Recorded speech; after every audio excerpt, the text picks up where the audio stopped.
Hi hello welcome back to our channel. അപ്പൊ ഇന്നത്തെ information hair ഗ്രോത്തിനെ കുറിച്ചും ഹെയർ കെയറിനെ കുറിച്ചുള്ളതാണ്. നമ്മൾ ഹെയർ കെയർ ചെയ്യാൻ ഒരുപാട് ആഗ്രഹിക്കുന്നവരാണ്, അതിനുവേണ്ടി ഒരുപാട് പ്രോഡക്ട്സ് യൂസ് ചെയ്യുന്നവരാണ്. അതിൽ നമ്മൾ യൂസ് ചെയ്യുന്ന പ്രധാനപ്പെട്ട 3 കാര്യങ്ങളാണ് ഹെയർ കെയറിങ്ങിന്: ഷാംപൂ, കണ്ടീഷണർ, ദെൻ സെറം. ഇത് 3 നമ്മൾ അപ്ലൈ ചെയ്യുന്നവരായിരിക്കും. പക്ഷെ ഇത് എങ്ങനെ ചെയ്യണമെന്നറിയാതെ ഗുണത്തേക്കാളേറെ ദോഷം വരുത്തി വെക്കുന്ന ആൾക്കാരാണ് കൂടുതലും. സ്റ്റാർട്ടിങ്ങിലൊക്കെ ഞാനും അങ്ങനെയായിരുന്നു. പിന്നീടാണ് ഇതിനെക്കുറിച്ച് പഠിച്ചത്. അപ്പൊ എനിക്കറിയാവുന്ന കുറച്ച് കാര്യങ്ങൾ നിങ്ങളായിട്ട് ഷെയർ ചെയ്യാമെന്ന് കരുതി. നമ്മൾ ആദ്യം തന്നെ ഷാംപൂ യൂസ് ചെയ്യുന്ന സമയത്ത് ഷാംപൂ ഡയറക്റ്റ്ലി ഹെയറിൽ അപ്ലൈ ചെയ്യാതിരിക്കാൻ ശ്രദ്ധിക്കുക. ഒരു കപ്പില് ഒരു ഇച്ചിരി വെള്ളം എടുത്തിട്ട് അതിനുശേഷം ഒരു 2-3 ഡ്രോപ്സ് ഷാംപൂ നിങ്ങളുടെ മുടിയുടെ ലെങ്ത് അനുസരിച്ച് നിങ്ങൾക്ക് യൂസ് ചെയ്യാം. അത് നന്നായിട്ട് മിക്സ് ചെയ്തിട്ട് ആ സൊല്യൂഷൻ നിങ്ങൾ ഹെയറിൽ അപ്ലൈ ചെയ്ത് നന്നായി സ്കാൽപ്പ് നന്നായി മസാജ് ചെയ്തിട്ട് വാഷ് ഔട്ട് ചെയ്യാം. അതിനുശേഷമാണ് നമ്മൾ കണ്ടീഷണർ യൂസ് ചെയ്യേണ്ടത്. ഓർക്കണം, ഷാംപൂ യൂസ് ചെയ്ത് നന്നായിട്ട് ഹെയർ വാഷ് ചെയ്തതിന് ശേഷമാണ് കണ്ടീഷണർ യൂസ് ചെയ്യേണ്ടത്. കണ്ടീഷണർ എവിടെയാണ് യൂസ് ചെയ്യേണ്ടത്? നമ്മൾ സ്കാൽപ്പിൽ യൂസ് ചെയ്യാൻ പാടില്ല.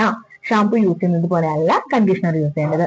ഏറെക്കുറെ ഹെയറിന്റെ ഒരു മിഡ് ലെങ്ത് വെച്ച് തുടങ്ങിയിട്ട് താഴേക്ക് നിങ്ങൾ എന്ത് ചെയ്യുക, നല്ല രീതിയിൽ കൈ ഇങ്ങനെ ആക്കിയിട്ട് ഹെയറിന്റെ ലെങ്ത് ഫുള്ള് നിങ്ങൾ കണ്ടീഷണർ അപ്ലൈ ചെയ്യുക. അതിനുശേഷം അതൊരു 3-4 മിനിറ്റ് വെച്ചതിന് ശേഷം നന്നായി വാഷ് ചെയ്ത് കളയുക.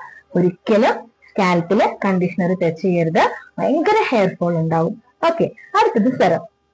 സെറം 2 രീതിയിൽ അപ്ലൈ ചെയ്യുന്നവരുണ്ടാവും. ഡ്രൈ ഹെയറിൽ എവിടെയെങ്കിലും പോകുമ്പോൾ അപ്ലൈ ചെയ്യുന്നവരുണ്ടാവും, വെറ്റ് ഹെയറിൽ അപ്ലൈ ചെയ്യുന്നവരുണ്ടാവും. ഇതിൽ ഏറ്റവും കൂടുതൽ ബെനിഫിറ്റ് ഉള്ളത് നനഞ്ഞ മുടിയിൽ അപ്ലൈ ചെയ്യുന്നത് തന്നെയാണ്. അതായത് കുളിച്ചു കഴിഞ്ഞ് വെള്ളം ഇങ്ങനെ വരുന്ന ആ ഒരു മുടിയല്ല, ടവലൊക്കെ വെച്ച് നല്ല കെട്ടി, നല്ല ഡ്രൈ ആണോ അല്ല, വെറ്റാണോ ആണ്, ആ ഒരു പരുവത്തിലുള്ള ഹെയറിൽ വേണം നമ്മൾ സെറം അപ്ലൈ ചെയ്യാൻ. അതും 2-3 ഡ്രോപ്സ് സെറം മാത്രം എടുത്ത് കൈ നന്നായിട്ട് ഇങ്ങനെ റബ്ബ് ചെയ്യണം. അതായത് ഒന്ന് വാം ആകണം നമ്മുടെ കയ്യിലുള്ള സെറം. അതിനുശേഷമാണ് നമ്മൾ ഹെയറിൽ അപ്ലൈ ചെയ്യേണ്ടത്. ശ്രദ്ധിക്കണം, അതും എവിടെ അപ്ലൈ ചെയ്യാൻ പാടില്ല? സ്കാൽപ്പിൽ അപ്ലൈ ചെയ്യാൻ പാടില്ല. സ്കാൽപ്പിൽ അപ്ലൈ ചെയ്യാനായിട്ടുള്ള സെറം ഉണ്ട്, നിങ്ങൾ അതാണ് യൂസ് ചെയ്യുന്നതെങ്കിൽ നിങ്ങൾക്ക് സ്കാൽപ്പിൽ അപ്ലൈ ചെയ്യാം.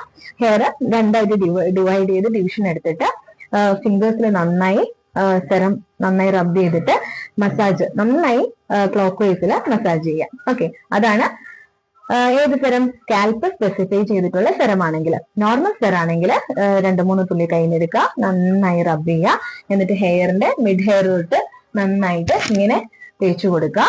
അതിനുശേഷം അത് അൺഈവൻ ആയിരിക്കും. ഈവൻ ആവാൻ വേണ്ടിയിട്ട് നല്ല ഇച്ചിരി ഗ്യാപ്പുള്ള ചീപ്പുകളില്ലേ, കോംസില്ലേ, അത് യൂസ് ചെയ്തിട്ട് നന്നായിട്ട് ചെയ്യുകയാണെങ്കിൽ നിങ്ങളുടെ ഹെയർ നല്ല രീതിയിൽ സെറം അപ്ലൈ ആവും. നിങ്ങൾക്ക് ഏത് സ്റ്റൈലിൽ വേണമെങ്കിലും ഹെയർ സ്റ്റൈൽ ചെയ്ത് കൊണ്ടുപോകാം. ഓക്കെ, അപ്പോ ഈ 3 കാര്യങ്ങൾ ഇനി മറക്കാതിരിക്കുക. ഇനി നെക്സ്റ്റ് വീഡിയോയിൽ കാണാം. ബൈ.